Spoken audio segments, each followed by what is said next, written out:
So, ayan. Magiging magulo na naman ang ating bahay. Kukunin natin yung box. Pasok natin sa loob. Ayan yung ating mga box.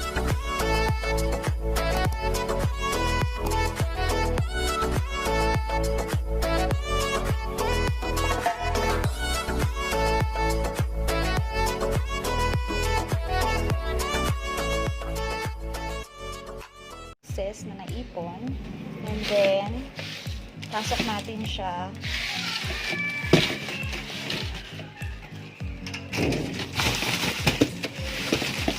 Chami, excuse me, pasok natin yung mga box niya.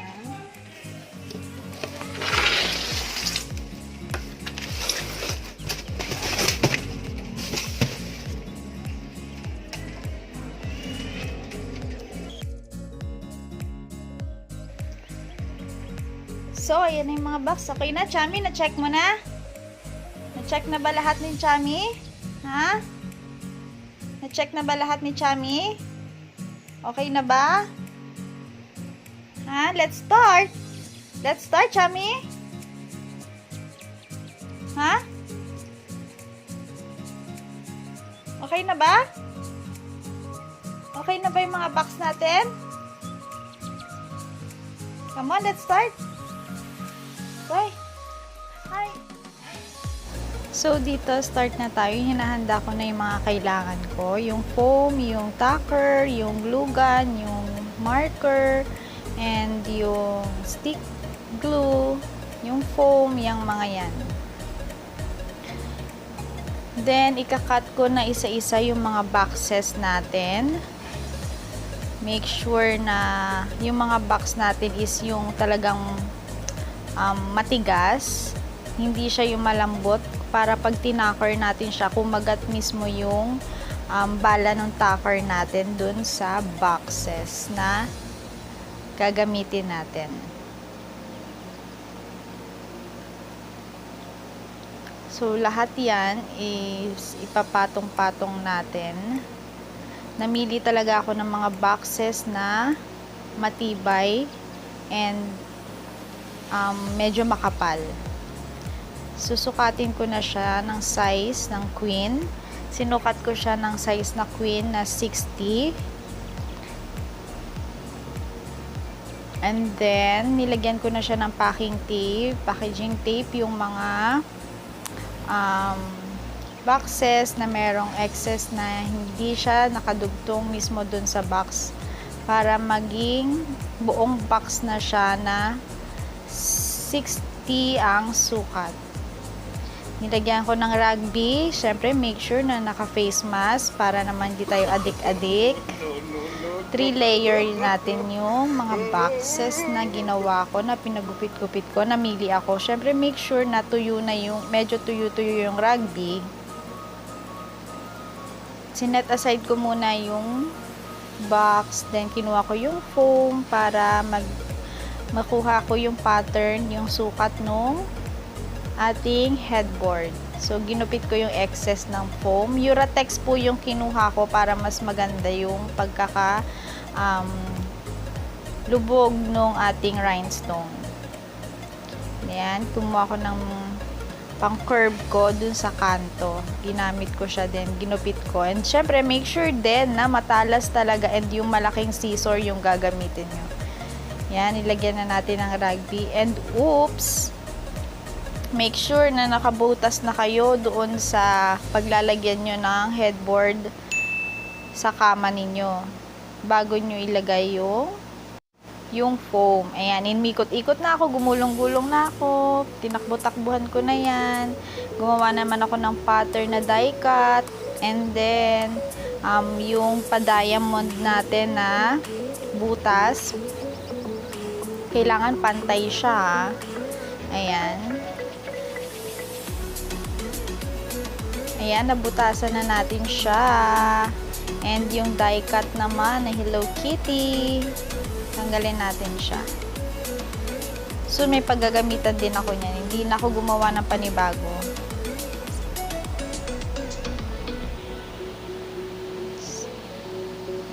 So, ayan, tinatanggal na natin. 3, 2, 1. Tadaan! Yay! Tabi na natin yan. Yan. Yan yung dati kong ginawa. Oh my God, nakakapagod. Kain tayo, merienda, binatog. Ang hunger ko na ba? Pero mukhang hindi naman ako kagad dahil sa aking PSH. Fresh. Ayan yung nagawa ko. Nilagyan ko na ng butas at saka yung Hellokitty face.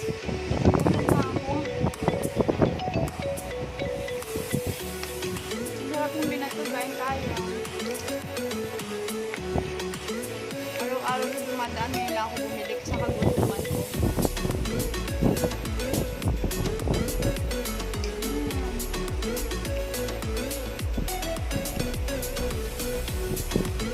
Fairness si Chami, hindi nang ulit sa akin. Kain po muna tayo ha. Welcome po kayo. So, I'm back. And ilalagay na natin yung ating fiber. Sukat na natin yung fiber. And then, itatacker na natin siya.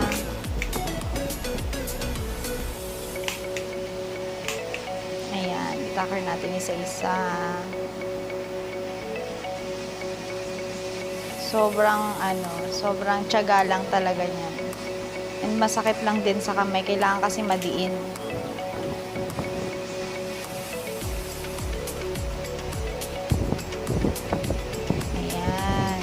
Then, yung mga butas, hahanapin ko yung mga butas nun. Yung ginawa ko kaninang mga butas. Yun na itatacker natin para lumubog siya. Diyan natin ilalagay yung ating rhinestone. Ayan. Okay. Madali na siyang hanapin. Ayan, lalagay ko na yung fabric. Fabric na tayo. Sobrang dami ko kasing fabric nito kaya nanghihinayang ako. Yan na lang yung ginamit ko para theme talaga ako sa lahat. Yung mirror ko, tsaka headboard, tsaka yung sa dining table, chair ko, diba? So, ayan.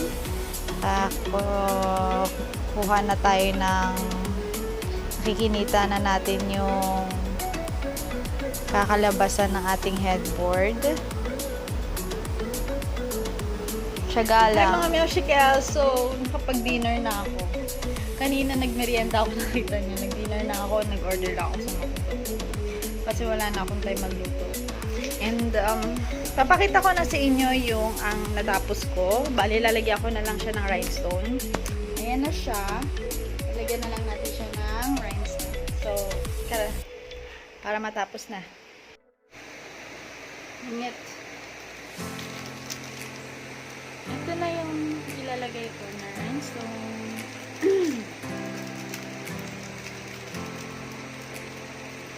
Nainit ko na din yung ating glue gun. Wait lang.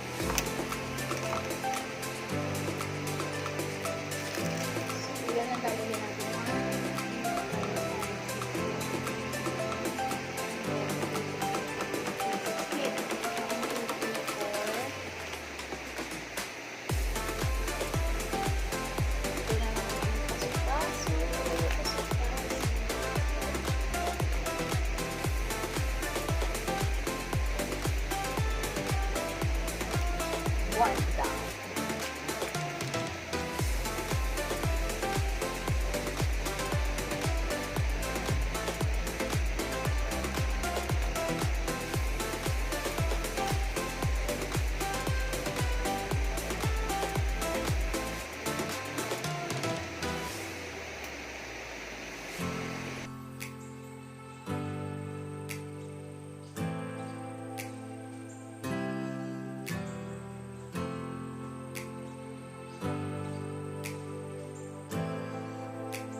Nakatapos din ako sa wakas. Hindi na ako gumawa ulit ng ganyan kasi sayang naman yan.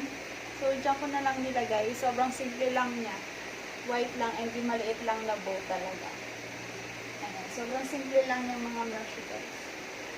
And para naman kahit saan bagay talaga siya.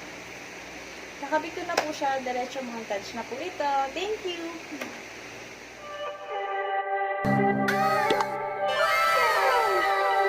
You got me tripping. Ever since I saw you, I went slipping. Didn't even know you.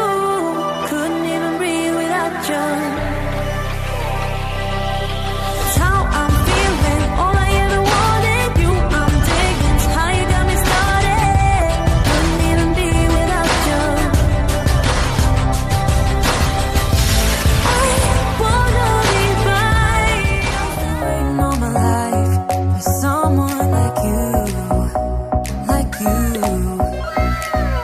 I would watch the days go by, wasted in blue.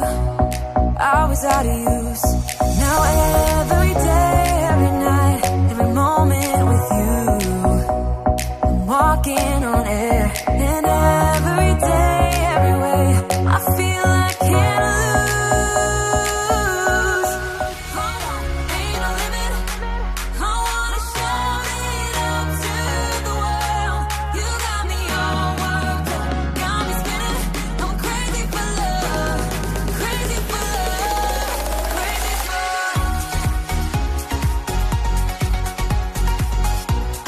crazy for love. I've been waiting all my life for someone like you, like you. I would watch the days go by, wasted in blue. I was out of use. Now every day, every night, every moment with you, I'm walking on air. And every day, every way, I feel I can't lose.